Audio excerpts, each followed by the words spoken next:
Hey there, and welcome to this week's edition of The Wrap.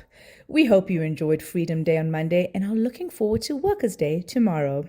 While you rest, let's unpack the news for you in this bite-sized wrap. Short week equals short wrap. Just makes sense.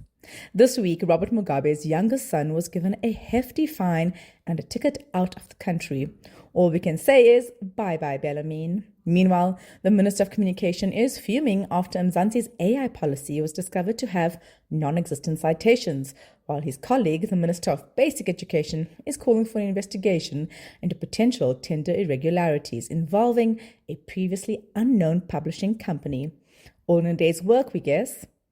Internationally, the UAE is breaking up with OPEC a year before their diamond anniversary. We tell you why. And finally, from Defying Gravity to the Click song, an international star is set to play Mama Africa. Also, if any of these stories catch your eye, please do share them with a friend or family member and get them to subscribe at explain.coza/subscribe. We need your help to get our amazing newsletter to more people. So, let's dive into these stories and more in this week's wrap, brought to you by the Explain.coza team. First up in your national briefs, Robert Mugabe's youngest son, Bellarmine 28 years old, was fined 600,000 rand on Wednesday and is being deported from South Africa. This follows a plea deal that neatly sidesteps more serious charges. The case started with a February shooting at his Hyde Park home, where a worker was injured and Mugabe and his cousin, Tobias Matonhodze, was arrested. Mugabe pleaded guilty instead to pointing a toy gun in a separate incident and to immigration violations, with attempted murder dropped. Matonhodze wasn't as lucky. He pleaded guilty and got 3 years in prison. South Africa's AI policy has been caught hallucinating. On Sunday, the government pulled its first draft national AI policy after it was found to contain fictitious AI-generated references that nobody verified before publication. Ouch! Communications Minister Mzansi called it a credibility failure, promised consequences for the mishap, but gave no timeline for a replacement, which is concerning because the policy was supposed to be our launchpad for continental AI leadership, not a case study in exactly what AI governance is meant to prevent. Irony is 1, South Africa 0. Read the full story about this on explain.coza. Lighthouse Publishers has walked away with over a quarter of South Africa's 1.6 billion rand textbook contract. The company, registered 3 days after tender specs dropped and operating out of a Simonstown holiday cottage, has no publishing history and a co-director studying in China until 2028. Yet, most of the submitted titles were approved by the Department of Basic Education. Oxford University Press, on the other hand, got less than half of that. On Tuesday, Basic Education Minister Siviwe Gwarube called for a Treasury investigation and has committed to no disruption to textbook deliveries. Fuel hikes are back in May, but Treasury is cushioning the blow. Petrol is set to rise by over 2 rand a litre, while diesel could jump by more than 5.40 rand, pushing it above 30 rand in Gauteng as oil prices climb and the rand weakens amid the Iran conflict. Finance Minister Enoch Godongwana announced Tuesday that the 3 rand petrol levy cut will continue into May, while the diesel levy is effectively scrapped. The catch? Relief starts shrinking in June and is gone by July, after costing the state 17.2 billion rand. In your international news, another attempted assassination has upended the U.S. just days before King Charles III's U.S. visit. 31-year-old Cole Thomas Allen has been charged after storming the White House Correspondents' Dinner on Saturday, armed with guns and knives.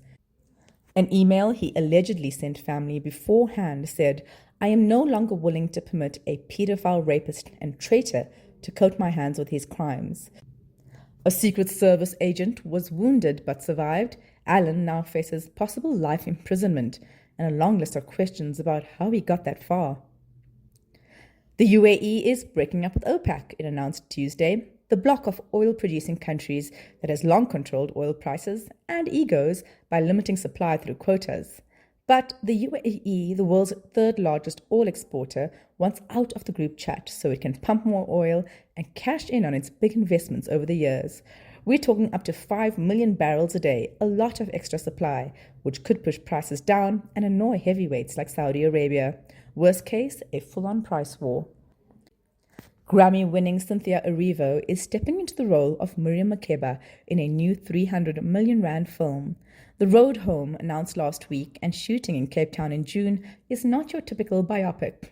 It zooms in on the late 1980s and the drama around Paul Simon's Graceland tour during the apartheid boycott. So it's really about music clashing with politics. Thabo Rametsi plays Hugh Masekela.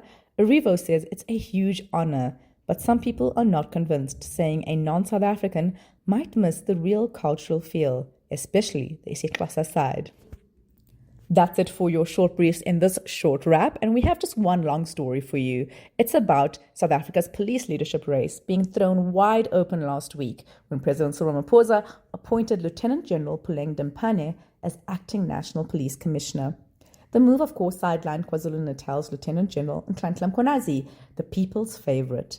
The reshuffle, of course, follows the suspension of National Commissioner Fanny Masemola after his court appearance on charges linked to alleged irregularities in a 360 million rand SAPS Health Services tender.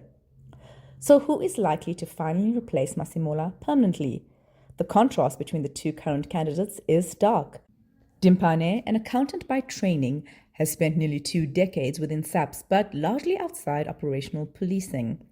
Her supporters highlight her role in flagging irregularities in the same tender, now at the center of Masemola's legal troubles. Critics, however, question whether her lack of frontline experience makes her more of a caretaker than a long-term solution. Mkhwanazi, on the other hand, represents the opposite profile. With over 30 years in policing, he has built a reputation as a hands-on operator. His tenure in KwaZulu-Natal has been associated with a reported drop in violent crime and a more assertive policing style. More importantly, his public stance against alleged corruption within SAPS has earned him significant public trust, though some of his claims remain under scrutiny at the ongoing Commission of Inquiry. Politics, however, may prove decisive. Mkhwanazi's allegations have implicated senior figures within the ANC, making his appointment risky. Dempane, by contrast, carries less overt political and factional baggage, though her appointment has drawn criticism from opposition parties.